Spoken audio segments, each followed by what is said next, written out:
សូមជម្រាបសួរបងប្អូនទាំងអស់គ្នានៅក្នុង Facebook នៅពេលនេះដែរក៏យើងបានមកដល់ឧបសគ្គធំមួយគឺ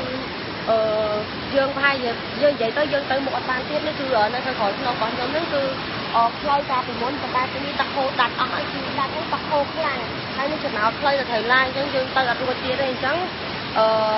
យើងមានតែវិធីម្យ៉ាងគត់គឺយើងចុះលើកអវ៉ាន់ផ្សែងតាមកូនស្ពានទូចនោះគឺយើងផ្សែងអវ៉ាន់ទៅភូមិមិនដែលភូមិនៅឆ្ងាយមែនតើអញ្ចឹងយើងមានម៉ូតូនៅភូមិនេះតែពី3យើងត្រូវដើរខ្លះអីខ្លះយើងជួយផ្សែងអវ៉ាន់គ្នាហើយយើងដឹកអវ៉ាន់សម្ភារៈកុំព្យូទ័រក៏អីសម្រាប់សិស្សរៀនសម្ភារៈផ្សេងពីម៉ងសង្កសីហ្នឹងគឺយើងដឹកម្ដងមួយដើម្បីទៅដល់ភូមិហើយពេលនេះគឺម៉ោង5 កន្លះហើយយើងអត់បានដល់គោលដៅទេយើងជិះមកតាំងម៉ោង5 ព្រឹកឥឡូវម៉ោង5 ល្ងាចទេអញ្ចឹងគឺពិបាកមែនតើប៉ុន្តែយើងនៅតែតស៊ូបន្តគឺយើងអត់ឈប់ទេទោះបីជាលំបាកយ៉ាងណាក៏ដោយនេះខ្ញុំខាងទស្សនវិជ្ជាកន្លែងហ្នឹងគឺកន្លែងនេះស្អាតប៉ុន្តែវាជាគឺជាកន្លែងផ្លូវហើយយើងបើអត់ការចឹងវាជាពិបាកមែនតើនៅខ្វះប្រហែលជា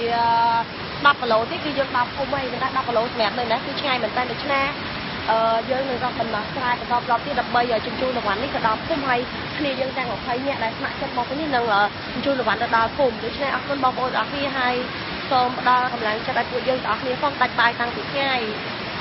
ហើយទៅដល់ភូមិខ្ទង់ម៉ោង9ដូច្នេះសូមអរគុណសូមជួយ like និង share វីដេអូនេះផ្ដល់កម្លាំងចិត្តយើងទាំងអស់គ្នាផងស៊ូ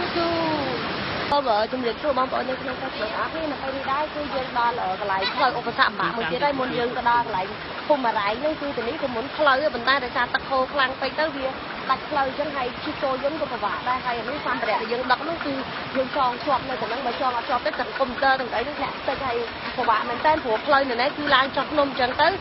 ផ្លូវតាមចន្លោះភ្នំនីមួយៗហ្នឹងត្រូវទឹកហូរដាច់ច្រើនកន្លែងព្រោះនៅនេះជួរភ្នំជាប់គ្នាតែម្ដង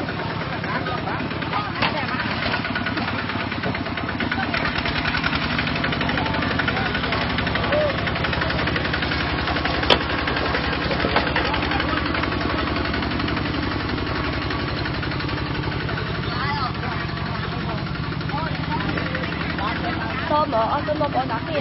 ទោះបីជាមកទៅនេះគឺពិបាកប៉ុន្តែទឹកចិត្តយើងមានគឺយើងអាចធ្វើអ្វីបានគ្រប់យ៉ាងហើយសំខាន់យើងធ្វើនេះគឺជាកម្លាំងនៃការចូលរួមរបស់បងប្អូនប្រជាពលរដ្ឋខ្មែរនិងយុវជនសិក្សាតែម្ដងគឺអត់មានដោយអង្គការណាឬក៏គណៈបកនយោបាយណាមួយទេគឺយើងចូលរួមសាមគ្គីគ្នាក្នុងនាមយុវជនខ្មែរគឺយើងអាចរែងអង្គាគ្នាម្នាក់បន្តិចបន្តួចហើយដូចជាការលូអាយិតអរ៉ៃនេះគឺបងប្អូនបានចូលរួមរួចមកហើយនេះជាការចូលរួមសំចំណែកគ្នាបន្តិចបន្តួចប៉ុន្តែយើងបានសមិទ្ធផលធំច្រើនគឺនៅតំបន់អរ៉ៃនេះតែម្ដងដូច្នេះខ្ញុំសូមអរគុណបងប្អូនទាំងអស់គ្នាហើយ